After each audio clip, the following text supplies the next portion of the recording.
Hörmətli Rızvan bəy, mən istəyərdim siz bizə daha dərin qatlara enək və tamaşaçılarımızla məlumatlandıraq. Həqiqətən də Venezuela olsun, Qrilandiya olsun, İranın özü olsun, Rusiya-Ukrayna savaşı olsun, mən bunları qlobal savaş yox, qlobal savaşın, Amerika-Çin savaşının, soyuq savaşının belə deyək ki, mən bir detallı, bir zəncir hesab edirəm. Şəxsən mən bu qənaətə gəlmişəm. İndi sizdən də təbii ki, fikirlərinizi almaq istəyirik bu məsələdə.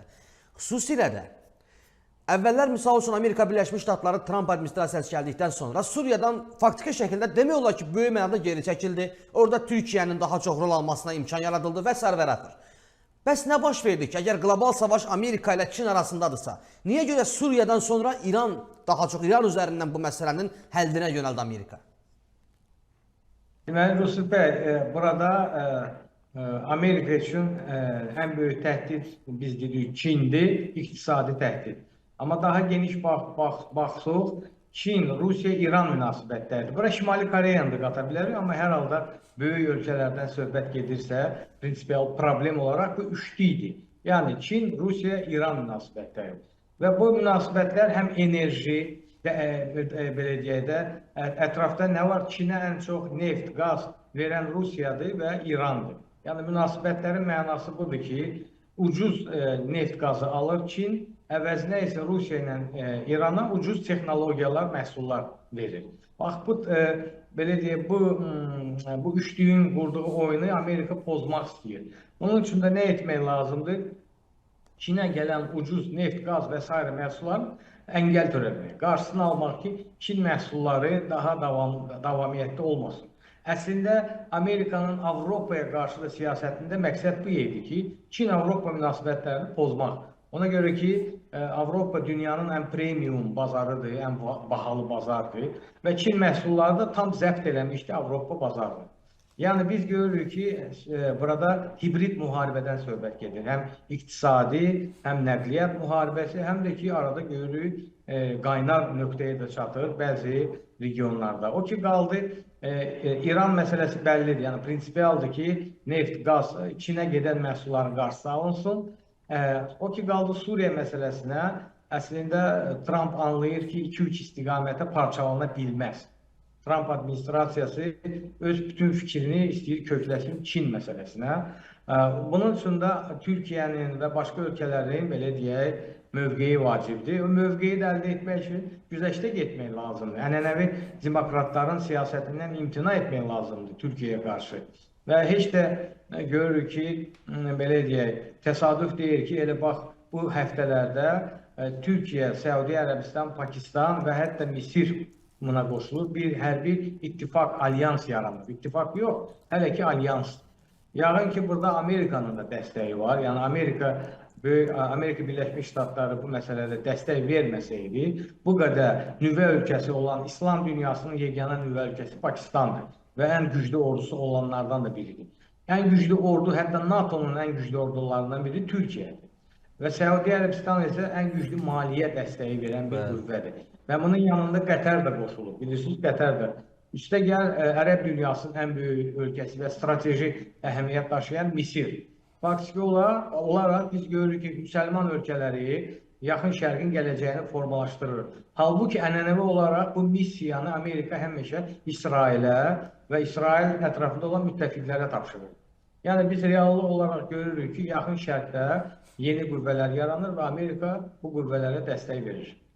Deməli, mənim elə biraz əvvələ yenidən qayıdacağım. Girişdəki xəbər oxudum, təxliyə məsələsi ilə bağlı. Mənim diqqətimi çəkən xüsusi bir məqam da var.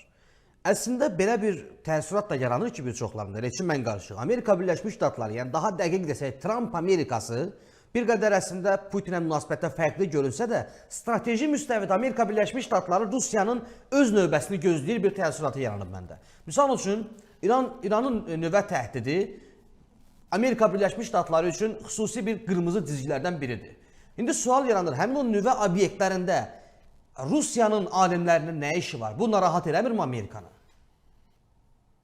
Yəni, biraz da dərdə geçsin Yusuf bəy. 4 ildir Rusiya ordusu Starlink'dən istifadə etmirdi mi keçən həftəyə qədər? Bəli. Elon Musk'ın Starlink'indən vurmurdu mu Ukraynanı? Yəni, bu sinizm var da, Qərbin çox özünə məxsus bir sinizmi var, sinik yanaşması var.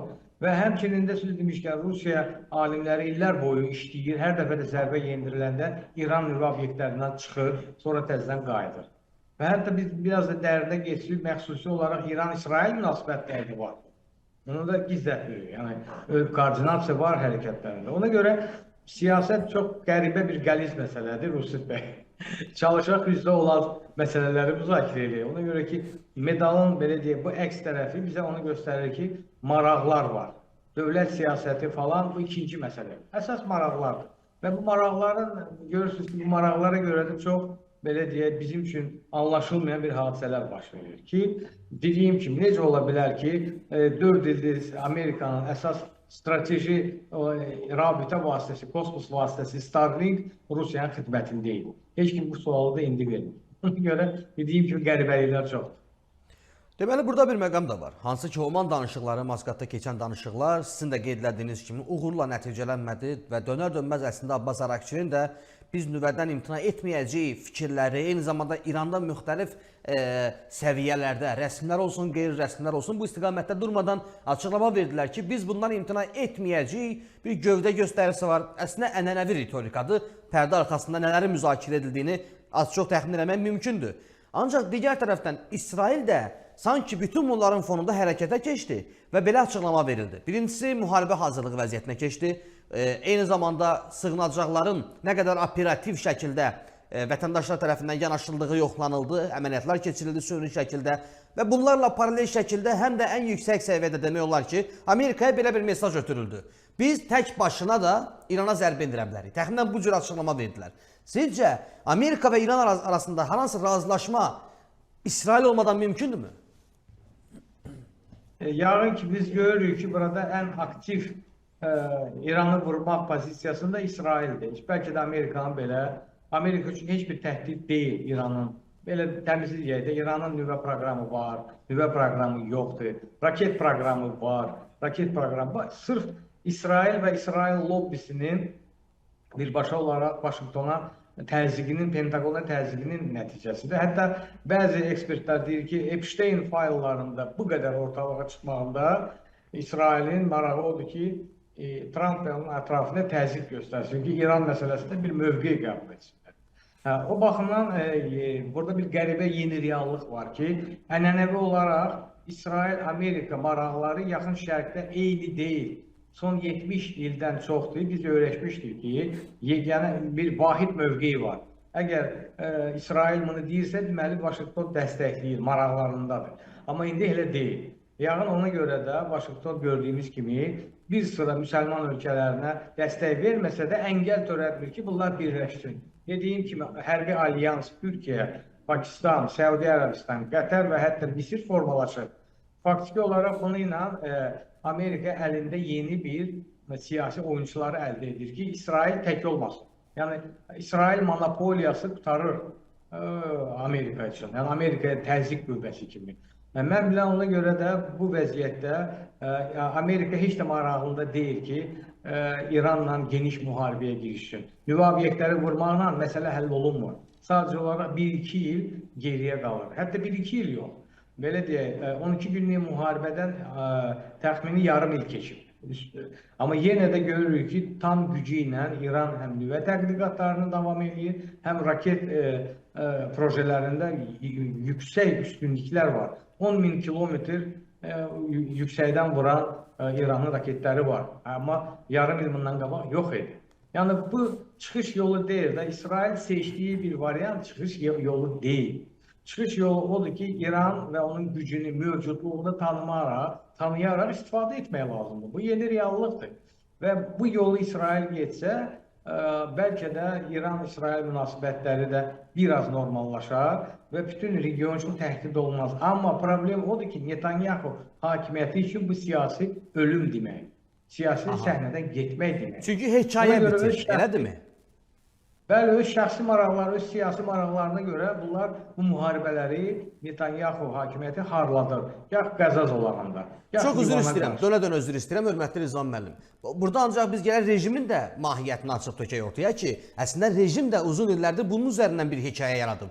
Bir etiraz olan kimi xarici müdaxilə, İsrail, Amerika. İndi tutaq ki, İsrail, Amerika bir qədər yaxınlaşdı. Necə Netanyahu üçün siyasi ölümdürsə, eyni zamanda rejim üçün daha betər deyilmi bu məsələ? Ola bilər, mən sizdən tam razıyam ki, rejim də bilirsiniz İranda da baş verən hadisələr nəyi göstərir? Hakimiyyətin içində bölünmə var. Bir var Sepah qolu, İslam inqilabının transferi ilə məşğul olan və ucuzan qurdu. Bir də var görürük ki, daha çox reformator, bunların da içində Azərbaycanlılar daha çox reformator qoludur. Ki, bu yeni düzəni onlar formalaşdıracaq və ABŞ bunu anlayır ki, əslində İranın məsələsi zərbələrlə həll olunmayacaq. İranın məsələsi ondan ibarətdir ki, Sepahın maliyyə qolları kəsilməlidir. Necə ki, Sepahın neftə, qaza nəzarəti İraqda xeylam kəsildi, Suriyada tam kəsildi, Livanda və s. də Husilərlə ciddi problemlər var. Hezbollah məsələsi tam həll olundu faktiki olaraq. Hamas məsələsində hansı ki, prinsipial vacib idi Sepah üçün, burada da tam iflasa uğrayıb. Yəni, necə ki, SSR-i çöktürdü Amerika, iqtisadi bilirik də rıçaqlarla, vasitələrlə. Burada da İran rejimini dəyişmək üçün və yaxud içini tərkibini dəyişmək üçün reformatorlara daha çox dəstək vermək lazımdır. Sepah qolunun isə maliyyə xətlərini nəyi ki eləyir elə ABŞ. Yəni buna sadəcə o biraz vaxt tələb olunur, amma İsrail nəyəsə görə bu varianta meyillidir, daha çox zərbə vuranda da əksinə Sepah güclənir də bu səfər. Belə burada bir müəmmalı sual ortalığa çıxır ki, Netanyahu ilə Xomeyni bəyəm eyni oyunu mu oynayırlar? Belə mi çıxır? Deməli, bu arada əziz tamaşaçılar, qeyd edeyim ki, qısa zaman ərzində izləyicilərimizin sayı durmadan artır. Artıq 800-ə yaxınlaşıb izləyənlərin sayı, ancaq bəyəni sayı 120-dir. Lütfən izlədiyiniz zaman yayımı bəyənməyi də unutmayın. Yayımın bəyəni sayını da 800-ə çatdıraq ki, bugünkü müzakirəmiz 2-3 min şəxs daha da canlı yayımda izləyə bilsinlər. Mən istəyərdim keçid edək Cənubi Qafqaza bir qədər. Gedişatda mütləq Rusiya-Ukrayna məsələsində və Rusiya siyasi elitası arasındakı baş verənlərlə bağlı müxtəlif iddialar var ki, gedişatda bu məsələyə gələcəyik. Hörmətli Rizvan bəy, Vensin İrəvan və ardınca Azərbaycana səfəri gözlənilir. İrəvana səfəri baş tutdu, Azərbaycana da gözlənilir. Bu səfərlərin əsas xətti, tutaq ki, trip məsələsindən əlavə təbii ki, hansı detallar var ki, bunu gözdən qaçırmamalıyıq? Gəlir tam açıq etiraf edək də, biz anlayırıq ki, Amerika siyasətinin ən ciddi figurlarından biri elə J.D. Vance. Şübhəsiz. Əgər Trump'ın funksiyası başqadır. Trump dağıdıcı bir qüvvədir, köhnə düzəni, dünya düzənini dağıtmaq onun funksiyası, klonluq etməkdir, oradan-buradan pul qopartmaqdır. Amma ciddi siyasət və investisiya yeridən bir şəxs vitse-prezident J.D. Vance'dir. Bəlkə də gələcək prezidentdir, onu da biz bilmirik. Ona görə prinsipial vacibdir ki, J.D. Vance tanış olsun həm İrəvanda, həm Bakıda olan siyasi dairələrlə. Burada bilirsiniz də tək pul söhbəti deyil. Çox vaxtı qabardırlar ki, Ermənistana 9 milyard yatırım eləyəcək, Amerika Birləşmiş Ştatları bəs Azərbaycana nə qədər olacaq, ondan mı artıq pul olacaq? Bu pul söhbətidir. Amerika kimi dövlət elə pulun qaynağı ki özüdür. İstədiyi qədər pulu çap eləyər və kiməsə verə bilər. Burada əsas odur ki, J.D. Vance'in səfəri nəticəsində biz anlayacağıq ki, Rusiya tam təcrid olundu Cənubi Qafqazdan. Yəni o boşluğu, yaranan boşluq var. Rusiya bu regiondan çıxıb və 2020-ci il müharibəsindən sonra Rusiyanın verdiyi vədlər var idi. Zəngəzur yolu ilə bağlı, regional təhlükəsizliyi ilə bağlı, Rusiya-İran işbirliyi var idi regionda. Tam iflasa uğradı, boşluq var və bu boşluğu hansısa böyük bir dövlət nə mənada doldurmalıdır? Təminatçı olmalıdır təhlükəsizliyin və yeni regionumuzdan keçən nəqliyyat dəhlizlərində təhlükəsizliyin təminatı olmalıdır. Rusiya bunu bacarmadı. Düzdürmü? 2020-ci ildə Rusiya deyirdi ki, mən təhlükəsizliyin təminatçısıyım, bacarmadı. Yəni məntiqən də anlayırıq ki, bunu ancaq Amerika Birləşmiş Ştatları eləyə bilər.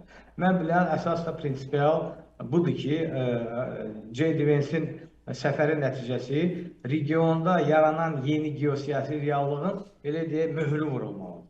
Baxın, möhür vurulacaq ya səfərdən sonra, ya da bilirsiniz ki, Sülh İttifaqının o şurasının iclası var 19 fevralda və Azərbaycan Ermənistan rəhbərləri də həm təsisçi olaraq orada Vaşinqtonda iştirak edəcək. Və ya burada, ya Vaşinqtonda bu məsələnin möhürü vurulmalıdır.